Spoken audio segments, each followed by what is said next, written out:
दोपहर के 2 बजे हैं। मैं हूं नकुल आपके साथ और हर दिन की तरह हाजिर है लेकर पत्रिका मंच, एक ऐसा मंच जहां हम हर रोज आपको मिलवाते हैं अलग अलग क्षेत्र की दिग्गज और चर्चित शख्सियतों से। आज हम आपको मिलवाने जा रहे हैं सूरत के मशहूर wild life photographer Saurabh Desai से, जिन्होंने वाइल्ड लाइफ फोटोग्राफी के क्षेत्र में देश को अंतर्राष्ट्रीय स्तर पर नई पहचान दिलाई है। इंजीनियरिंग की डिग्री लेने के बाद सौरभ के सामने जब प्रोफेशन चुनने का सवाल आया तो उन्होंने इंजीनियरिंग की जगह फोटोग्राफी को ही चुना। सौरभ कहते हैं कि उनकी लाइफ की कहानी कहीं न कहीं आमिर खान की हिट फिल्म 3 इडियट से मिलती जुलती है। सौरभ से बात की मेरे सहयोगी विनीत ने। तो चलिए सीधा रुख करते हैं सौरभ से बातचीत की ओर। तो पत्रिका मंच में मैं विनीत शर्मा आपका स्वागत करता हूँ। आज हम लोग बात करेंगे फोटोग्राफी के विषय में और एक ऐसे इंजीनियर से मिलाएंगे जिसने 7 साल मशीनों के साथ अपने को उलझाए रखा और उसके बाद फोटोग्राफी में आए। मेरे साथ हैं सौरभ देसाई। सौरभ जी, आप इंजीनियर हैं? जी सर। बाय एजुकेशन जी, और बाय प्रोफेशन फोटोग्राफी। ये चेंज कैसे आया? सर, जब बचपन में हम लोग यहाँ पे एक एनजीओ है नेचर क्लब सूरत करके, उसके साथ हम लोग जाते थे जंगलों में।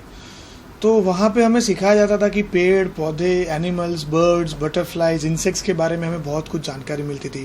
ट्रैकिंग करते थे, एडवेंचर स्पोर्ट्स करते थे। उस ज़माने में इंटरनेट वगैरह इतना ज़्यादा एक्टिव नहीं था कि मैं अपनी बात लोगों तक पहुँचा पाऊँ। तो मुझे लगा कि अगर मेरे पास कैमरा हो, अगर मैं फोटोग्राफी करूँ, तो जो मैं देख रहा हूँ, जो बर्ड्स, जो butterflies, insects, leopards, Lions, tigers मैं देख रहा हूँ, मैं मेरे दोस्तों को और मेरे फैमिली को भी दिखा सकता हूँ।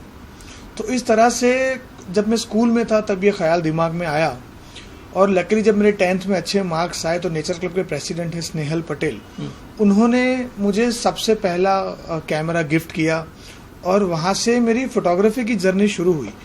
बट उस समय उतना मतलब टेक्नोलॉजी वाइज हम लोग इतना आगे भी नहीं थे। फिल्म रोल लगा के फोटोग्राफ खींचने पड़ते थे और उसके साथ में एजुकेशन में भी ध्यान देना पड़ता था, बिकॉज लोगों को लगता था भाई ये फोटोग्राफर बन के क्या करेगा, उसमें क्या स्कोप है। तो साथ में पढ़ाई भी शुरू थी। इंजीनियरिंग में एडमिशन लिया, इंजीनियरिंग ख़त्म की। इंजीनियरिंग की पढ़ाई करने के बाद L&T कंपनी में जॉब शुरू किया और तब पूरे समय पैरेलली मेरी फोटोग्राफी जो थी, वाइल्ड लाइफ फोटोग्राफी, वो शुरू ही थी। बट 7 साल L&T में काम करने के बाद मैंने ये सोचा कि क्यों ना इसी हॉबी को और ज़्यादा डेवलप किया जाए, इसमें से अर्निंग के सोर्स को ढूंढा जाए और फोटोग्राफी से ही अर्निंग किसी तरह से की जाए। वो मैंने सोचा और फिर L&T में 7 साल काम करने के बाद मैंने फोटोग्राफी को एज अ प्रोफेशन अपनाने का सोचा। इंजीनियरिंग एक नीरस विषय है। उस लाइन में रहते हुए 5 साल टेक्निकल पढ़ाई, 7 साल नौकरी, 12 साल आपने इंजीनियरिंग को दिए। जी। और उस वक्त भी एक फोटोग्राफी का कीड़ा कहीं साइलेंट मोड में था। जी। जो बाद में निकला। तो शुरू में कुछ मुश्किलें आई होंगे। मतलब शुरू में क्या था, जब इंजीनियरिंग में थे तो बहुत ज़्यादा टाइम नहीं मिलता था जंगलों में जाने का। वैसे मैं एकदम नीरस तो नहीं बोलूँगा कि इंजीनियरिंग नीरस है, बिकॉज दोस्त अच्छे थे, कॉलेज अच्छी थी। और L&T में भी जब थे तो L&T में जो आजू बाजू का वातावरण था, जो मेरे बॉस थे, मेरे कलीग्स थे, वो सारे बहुत सपोर्टिव और बहुत ही अच्छे थे। बट वही है कि आप अगर किसी बड़ी MNC में काम करोगे तो जितनी छुट्टियाँ आपको चाहिए जंगल में जाके फोटोग्राफी करने के लिए, वो मिलेंगी नहीं आपको। सो एक जो इंजीनियरिंग अगर इतना ज़्यादा उसमें मेरा रस हो जाता, मुझे इतना इंटरेस्ट आ जाता, तो शायद फोटोग्राफी को परस्यू करना और ज़्यादा मुश्किल हो जाता, शायद एक अच्छा फोटोग्राफर रह जाता। जी। तो उससे अच्छा एक बात ये हुआ कि इंजीनियरिंग पसंद थी, कि मज़ा भी आ रहा था, अच्छी अर्निंग भी हो रही थी। बट वही था कि साल में 1 या 2 बार आप कैमरा निकालते हो, आप रेगुलरली कैमरा निकाल नहीं सकते हो। सो मेरा पहला एम था कि नहीं, मुझे रोज़ फोटोग्राफी करनी है, मुझे रोज़ कैमरे के इर्द गिर्द ही रहना है। तो उसकी वजह से ये डिसाइड किया मैंने। बट उस टाइम पे कैसा था, अवेयरनेस ज़्यादा था नहीं लोगों में। अरे यार फोटोग्राफर है, फोटोग्राफर बन के क्या करेगा, इससे क्या मिल जाएगा, फलाना। तो तब इतना हिम्मत भी नहीं था कि तुरंत छोड़ दे। तो परिवार के भी लोग चाहते होंगे कि इंजीनियर, एस्टेब्लिश इंजीनियर बने। उनको तो बहुत मुश्किल था, उनको पहली बार समझाना बहुत मुश्किल था। अभी तो वो भी मेरे साथ में है। तो इसके लिए हम लोगों ने सूरत में क्लब शुरू किया, दृष्टिकोण सूरत फोटोग्राफी आर्टिसंस, जिसको शायद खाली दृष्टिकोण या तो DSPA के नाम से अभी लोग सूरत में जानते हैं। उसमें आज तो हमारे पास खैर 26,000 मेंबर हैं जो कि हॉबी से फोटोग्राफी करते हैं और हमारे साथ जुड़े हुए हैं। बट तो हम लोगों ने शुरू किया तो हमारे 3 ऑब्जेक्टिव थे वहाँ पे। एक कि फोटोग्राफी एक हॉबी भी हो सकती है, वो हमें सूरत में डालना था। सूरत में फोटोग्राफी को आर्ट के हैसियत से नहीं देखा जाता था, सिर्फ एक प्रोफेशन की हैसियत से देखा जाता था। तो क्लब में कई सारे डॉक्टर्स, इंजीनियर, सीए सब लोग भी जुड़े जिनको एज अ हॉबी फोटोग्राफी करनी थी। जब फोटोग्राफी ने आपको, फोटोग्राफी से आप इंस्पायर हुए, तो आपका हीरो कौन था, रोल मॉडल? मेरा रोल मॉडल तो जो नेचर क्लब के प्रेसिडेंट है स्नेहल पटेल, वही थे।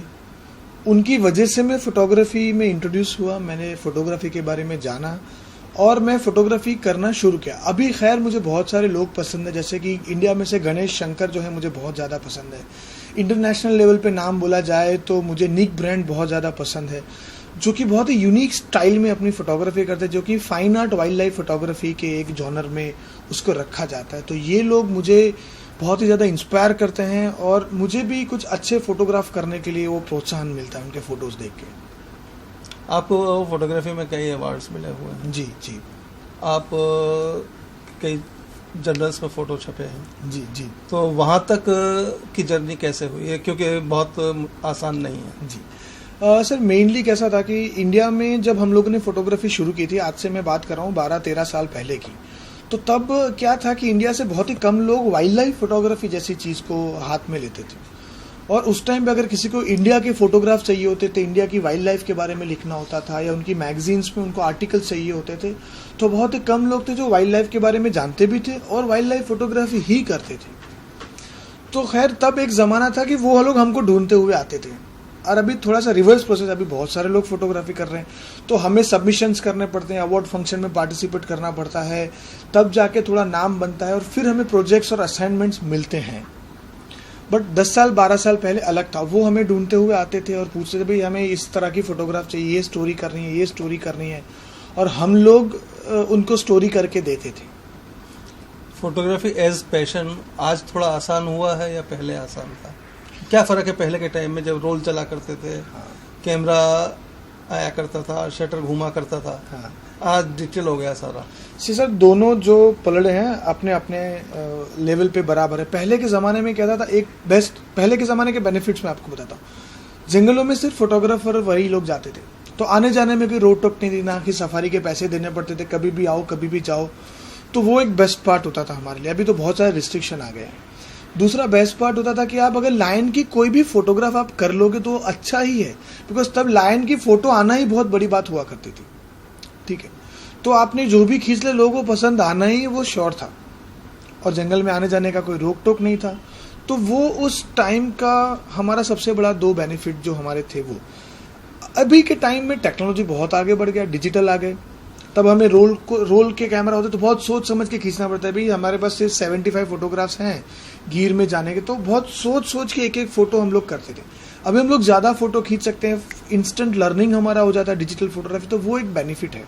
करेक्शंस तुरंत हो जाते हैं। बट अभी एक बहुत बड़ा जो मतलब जो बेनिफिट नहीं है जिसको बोल सकते हैं कि रिस्ट्रिक्शन बहुत सारे आ गए। जंगलों में सभी लोग जाने लगे, तो आप अभी कभी भी नहीं आ सकते, बुकिंग बहुत मुश्किल से मिलता है। और उसके ऊपर जो क्वालिटी स्टैंडर्ड्स हैं वो बड़े हाई हो गए। पहले लायन की कोई भी फोटो होती लोगों को बड़ी पसंद आती थी। अभी लायन की सिर्फ अच्छी फोटो नहीं, लायन क्या कर रहा है, बिहेवियरल शॉट है, लायन का कोई ऐसा कैरेक्टरिस्टिक उसमें से बाहर आ रहा है, उसका हैबिटाट दिख रहा है, क्या स्टोरी उसमें सारे, वो भी उतना ही इम्पोर्टेंट। पहले फोटो केवल देखा जाता था, पढ़ा जाता, अभी पढ़ा जाता है। Exactly sir, exactly. और अब समय है एक छोटे से ब्रेक का। ब्रेक के बाद भी सौरभ से बातचीत जारी रहेगी। बने रहिए पत्रिका टीवी के साथ।